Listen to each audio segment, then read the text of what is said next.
പമ്പയിൽ പ്രണവരൂപനായി വന്നുദിച്ചൊരൻ ഗണപതിയെ ഗംഗാധരസുത ഗണപതിയെ ഗം ഗണേശ ഗജമുഖ ഗണപതിയെ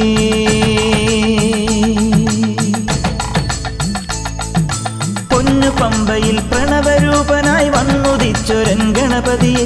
ഗംഗാധരസുത ഗണപതിയെ ഗം ഗണേശ ഗജമുഖ ഗണപതിയെ പമ്പാ ഗണപതി പാരിന് ഗുണനിധി മംഗളമൂർത്തേ സിദ്ധിവിനായക ഇരുമുടിയോടെ ഞാൻ മല കയറുമ്പോൾ തുണയരു